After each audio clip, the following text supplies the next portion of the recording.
الحمد لله رب العالمين الرحمن الرحيم مالك الدين وأشهد أن لا إله إلا الله وحده لا شريك له وأشهد أن محمدا عبده ورسوله صلى الله عليه وعلى آله وأصحابه أجمعين.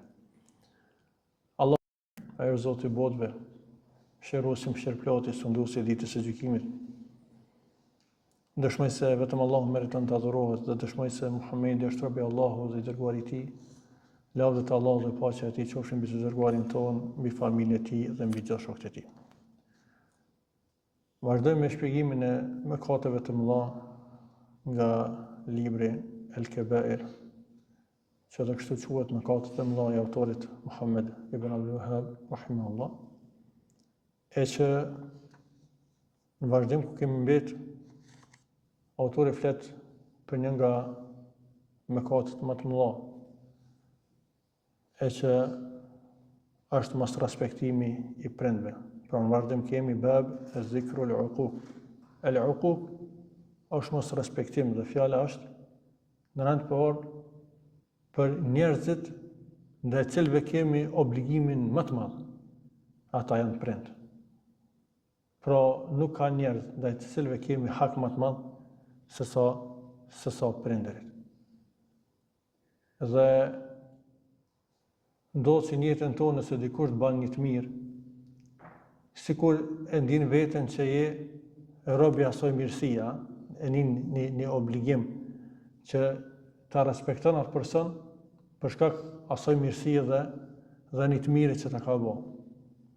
E kushta tërë pozita e prindve, cilët janë njerëzit që mas shumë t'i kanë sakrifiku për ty, atëherë nisur nga kjo, edhe njerëzit që e meritojnë më shumë të shoqërinë tonë të mirë, mirësjelljen tonë e kështu me radhë.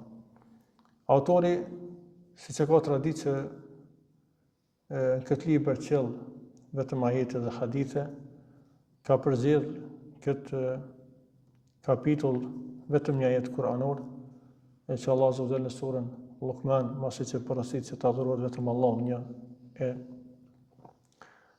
të është njëri sjellshëm me prindët e tij, e përmend kategori të ndryshme, ose përmend vështirësi, situata të vështira me cilat është përballë, sidomos nona, në fund çka thot? E nishkurli wali walidayke ilayya al-masir. Allah azza wa jall bëhu falendërues ndaj meje dhe ndaj prindërve të tu. Sot e tekon është kthimi i të gjithëve. Pra Allah azza wa jall e hap këtë ajet kuranor me obligimin më të madh që kemi adhurimin ndaj Allah subhanahu wa taala, pastaj më herë mas hakut vet, se adhurimi është e drejtë Allahut azza wa jall, atëherë Allah përmend hakun e prindve. E në vazhdim pra në fund urdhëron që t'jemi falendërues ndaj Allahut dhe ndaj prindve. Meqense autori vetëm këtë pjesë të fundit e ka përmendur në libër, pra urdhrin e Allahut azza wa jall që t'jemi mirënjohës, që t'jemi falendërues ndaj Allahut azza wa jall dhe ndaj prindve tonë. Pastaj përmend autori hadithin e pejgamberit sallallahu alaihi wasallam, ku thot një njeri si transmeton Abdullah ibn Amr radiallahu anhuma, thot një njeri erdhi tek pejgamberi sallallahu alaihi wasallam dhe i tha: "Ubayi'uka 'ala al-hijrati wal jihad." Ja Rasulullah, i drejtohet pejgamberit sallallahu alaihi wasallam, thot që po ta jap besën që do të bëj hijret, pra për hijret dhe për jihad, për luftë në rrugën e Allahut azza wa jall. Abtaghi al-ajra min Allah ta'ala. Thot dhe shpresoj shpërblimin prej Allahut. Atëherë i dërguari sallallahu alaihi wasallam i thot: "Hal min walidayka ahadun hayy?" A ke ndonjëri nga prind gjallë? Thot po, bel kilahuma, madje edhe që të dytë janë gjallë. Fatabtaghi al-ajra min Allah ta'ala, a don shpërblim? E don shpërblimin prej Allahut azza wa jall? Thot po. Thot farji ila walidayka. Këthote të prindët tu. fa ahsin suhbatahuma, dhe shoqëroj formën më të mirë. Pra ti jesh pranë tyre, sillu mirë me ta, në shërbimin e tyre, në zmetin e tyre. Dhe normal dietarët përmendin se nuk jemi duke folur për dispozita, detajet e dispozitave, se kjo vlen, domethënë jo për luftën kur është detyrë individuale. E lufta detyrë individuale dhe obligim individual është nëse sulmohet vendi ose besimtarët. Këtë rast nuk kërkohet leja e prindve. Ndërsa për llojin tjetër të luftës, atëherë duhet gjithsesi leja e dy prindërve. Mirë, po kjo tregon se çfarë rëndësie ka kujdesi për ta, qëndrimi pranë tyre, shërbimi që i bëhet atyre, mirësjellja me ta, e që është një nga dyert më të mëdha të luftës, është një lloj xhihadi. Pra, shërbimi dhe kujdesi ndaj tyre. Gjithashtu, autori sjell hadithin e Muawiya ibn Jahime, i cili tregon se thotë El-Jahime ka ardhur tek pejgamberi alayhis salam dhe ka thonë: Ja Rasulullah, aradtu an aghzu. O i dërguari i Allahut, kam do mendjen që të dal në luftë. Wa qad ji'tu astashiruk. Dhe kam marrë që të këshillohem me ty. Edhe këtë e pyet. Fa hal laka min a ki nane? Sot po. Sot falzamha, qëndro afër saj. Qëndro pranë saj. Fa innal jannata tahta qadamayha, se me të vërtetë xheneti është në këmbë të saj. Pra atu kërkoje xhenetin, atu kërkoje shpërblimin. Gjithashtu autori sjell hadithin që transmeton Buhari radhiyallahu anhu, cilin e kanë shënuar edhe Buhariu edhe Muslimi në sahihet e tyre. Thotë anna rajulan qala ya Rasulullah, man ahaqqu an-nasi bi husni suhbati. O i dërguari i Allahut, kush është ai njeri që më shumë ti ka të drejtë për mirësjelljen time? Sot i dërguari sa nona jote. Ai pyet.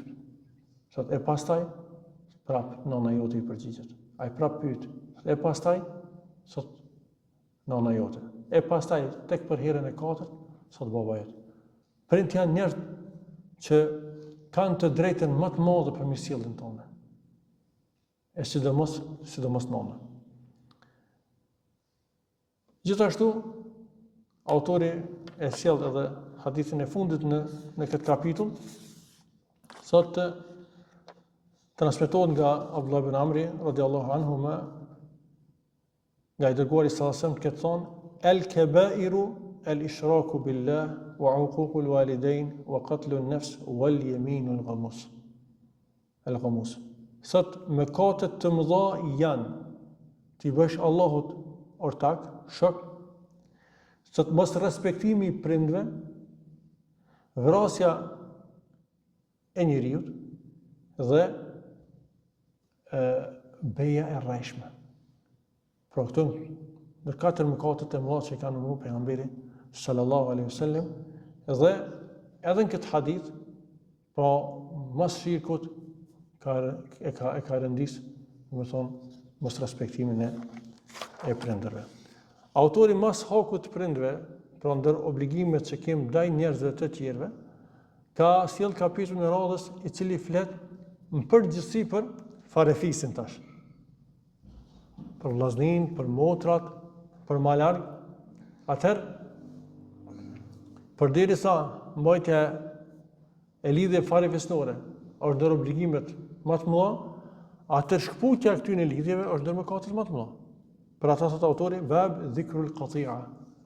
Kapitulli për ndërprerjen ose shkputjen e marrëdhënieve me të afërmit. Pra një nga mëkatet e mëdha është shkputja dhe ndërprerja e marrëdhënieve me të afërmit. Dhe ka sjell ajetet kuranore nga sura Al-Baqara: "Wa ma yudhillu bihi illa al-fasiqin." Sot Allah subhanahu wa taala kur flet për Kur'anin, për shembuj që i sjell në Kur'an, dhe ata shembuj përderisa për besimtarët janë udhëzim që në ajeti përpara, dhe për pabesimtarët janë devijim, dhe përmend Allah azza wa jall. Pra dhe nuk devijohen me këte, veçsa të pabindurit, ose mëkatarët e mëdhej. Alladhina yanquduna ahdallahi min ba'di mithaqi, të cilët e shkelin besën e Allahut pasi që kanë dhënë atë, wa yaqta'una ma amara Allahu bihi an yusal, dhe shkputin atë që Allahu ka urdhëruar me mbajt, atë lidhjen farefisnore që Allahu ka urdhëruar me mbajt, këta e shkutin dhe e shkelin. Wa yufsiduna fil ardi ulaika humul khasirun, dhe bojnë fesat dhe trazira e shregullim në tokë, e ata që sësë janë të humburit. Vazhdim, autori sjell hadithin e Xhubeir ibn Mut'im radiallahu anhu, i cili sot nga i dërguari sallallahu alaihi wasallam, la yadkhulul jannata qati'u rahim, nuk do të hynë në xhenet ndërprerësi i lidhjeve farefisnore. Ndërprerja e lidhjes farefisnore është mos me fola, mos mu as selam, as kur mi shkput ato. Dhe lidhja farefisnore tash varet me ata që janë më afër, duhet të jenë më të forta, dhe vizitat ose kontaktet ose përshëndetja duhet me të jenë më shpesh. Me ata që janë më larg, normalisht më rrallë. Po përderisa njëri përshëndetet me familjarët, nuk ka të keqe me tyne, pra flet me ta, nuk konsiderohet që i ka shkput lidhet. Mirë po ai, e cili nuk i mban sa duhet lidhet, sidomos me ata që janë më afër, nuk mundesh me i thonë që po i mban lidhet farefisnore. Nështë asë një thu që i ka shkput, adhe sa e një farë kontakti ka. Mirë po kur rallohet ajo me njerëz që janë të afërt, ajo është një zbehje aty në lidhjeve dhe nuk mund thuhet që është i mojt ashtu si duhet. Gjithashtu në këtë kapitull, autori sjell edhe një hadith, meqense se për këtë kapitull ka ajete, hadithe të shumta, mirë po autori don vetëm me përmend si mëkat të madh një çështje dhe me sjell disa nga argumentet. Transmeton hadithin që përcjellet nga Abu Huraira radhiyallahu anhu, i cili thotë se inna Allah ta'ala khalaqa al-khalq. Allah azza wa jall i krijoi krijesat e tij, krijoi krijesat. Hatta idha faragha minhu, dhe kur përfundoi krijimin e tyre, qamet ar-rahim, është ngritur në kom farefisnia. Ajo është diçka abstrakte, pa dukshme për neve në këtë aspektin, diçka nuk është objekt, mirë po këtu përshkruhet Allahu alem se çfarë formës se ngritet. Dhe sot hadha maqamul aidhi bika min al-qati'a. Sot ky është vendi i atij që kërkon strehem ose mbrojtjen tonë Allah nga shkputja. Domthonë ngritet dhe kërkon te Allahu që të mos shkputen lidhet farefisnore. Atëherë thot Allah subhanahu wa ta'ala, "Na'am, ama tardayna an asila man wasalak wa aqta'a man qata'ak." Thot, a nuk je e kënaqur që ti mboj lidhet me atë që i mbojnë lidhet farefisnore, ose që të bën ty, dhe ti shkputi lidhet me atë që të shkput ty. Atëherë thot, po, bela, gjithsesi, ja Rab, thot, fadhalika lak, këto tash veç e ki.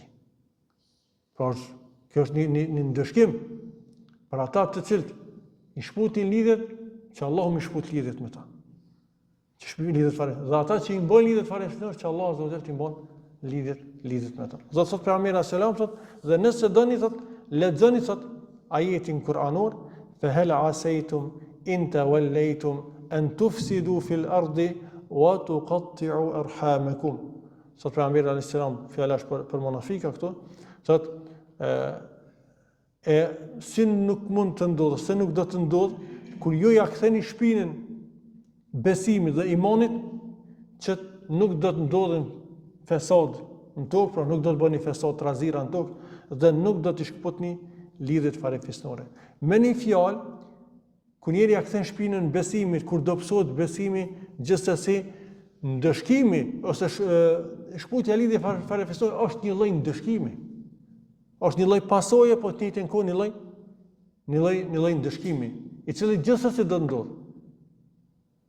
Pra ku mungesë të imanit, mungesë të besimit, atëherë vjen edhe deri te shkputja lidhje farefisnore. Pra nuk mundet me thoni njëri që po e kompletu imanin obligativ nëse nuk i mbon lidhjet farefisnore. Se shkputja e lidhjeve farefisnore ka ardhur si rezultat i dobësimit të imanit dhe besimit. Dhe gjithsesi shkputja e lidhjeve farefisnore është nga mëkatet e mëdha që, domethënë, e cenon imanin obligativ. Vazhdim, autori pasi që flet tash për farefisin, flet për kujshin, për fqiun i cili mund të jetë jo farefisa, mirë po tash është afërsia e banimit. Me njerëz që i ofër për nga gjaku, i mban raportet mund të jetë ndoshta edhe më larg, mirë po ajo që është shumë e rëndësishme është edhe raporti me kujshin, me fqiun.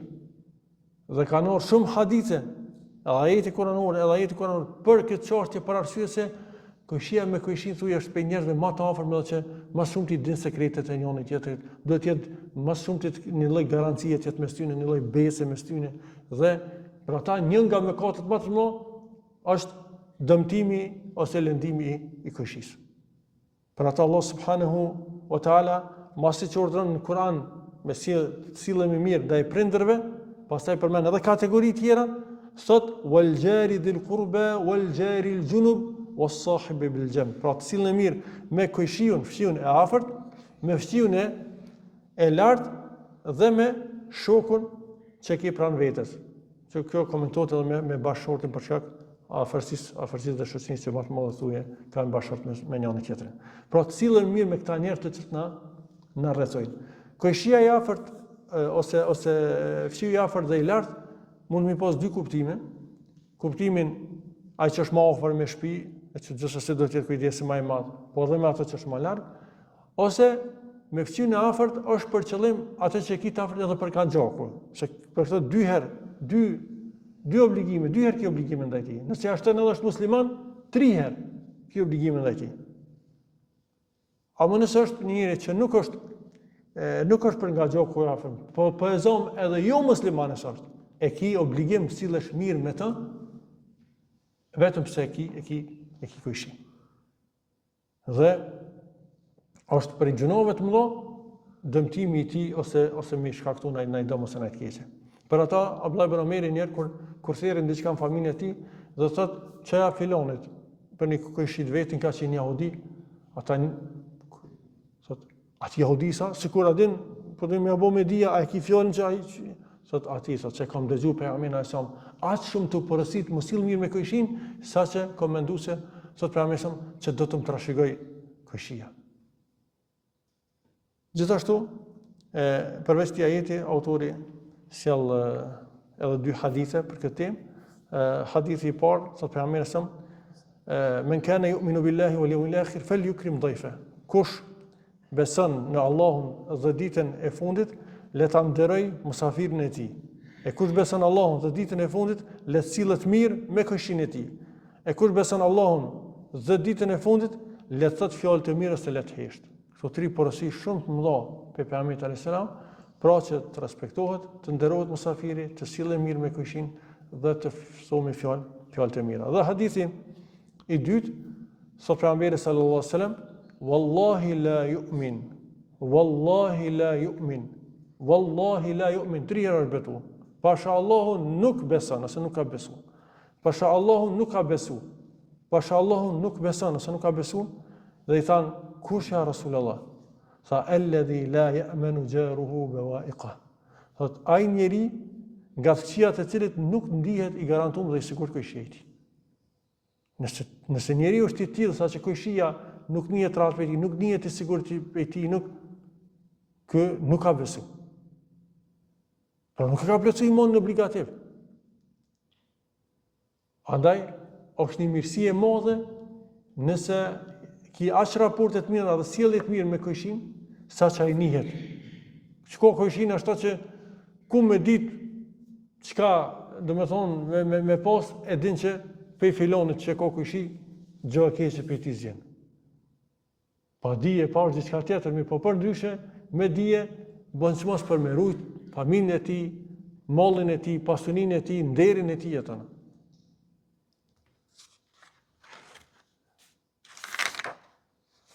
realisht janë edhe disa hadithe tjera pastaj në faqen tjetër. Prej tyre është hadithi e pejgamberit sa khairul ashab inda Allahi khairuhum li sahibihi wa khairul jirani inda Allahi khairuhum li jari. Sot pejgamberi selam shoku më i mirë te Allahu o shoku më i mirë ndaj shokut të tij, që është më i miri për shokun e tij.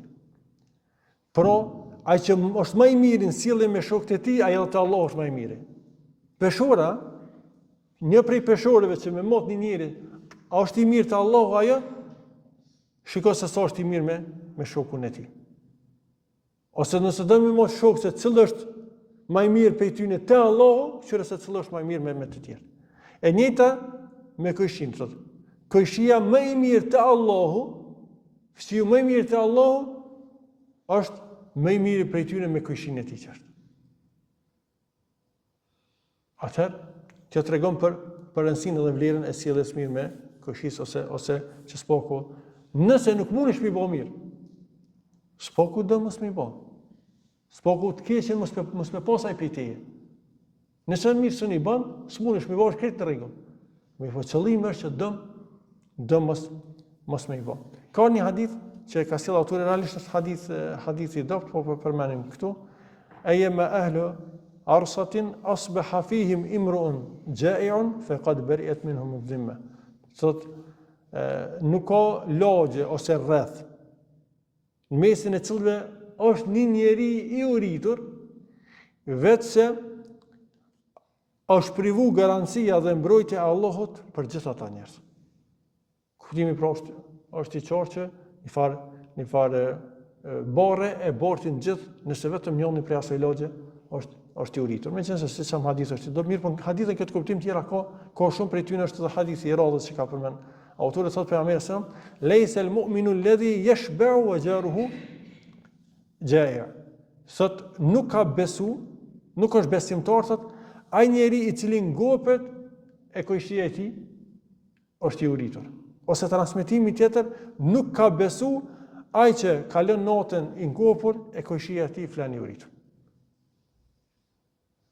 Kështu që është padyshim që hoku i kojshit është i madh, atëherë lëndimi me i bani të keqe atij është prej mëkateve të mëdha. Dhe për sonte kapitullin e fundit, ku autori vazhdon thotë babul istighfafu bi ahli al-fadl, thotë nënçmimi e njerëzve me vlerë dhe me merit. Pra, fetarisht çdo njeri duhet ta respektojmë, duke u nis prej prindve, duke u nis prej farefisit, po edhe kojshin, mirë por mesin e njerëzve, janë disa njerëz që duhet me gëzuni në respekt më të veçantë dhe për shkak pozitës, një pozite që ata e kanë. Prej tekste ose haditheve që i përmend autorin këtë kapitull është fjala e pejgamberit alayhis salam, "Laysa minna man lam yarham saghirana wa lam ya'rif sharafa kabirina."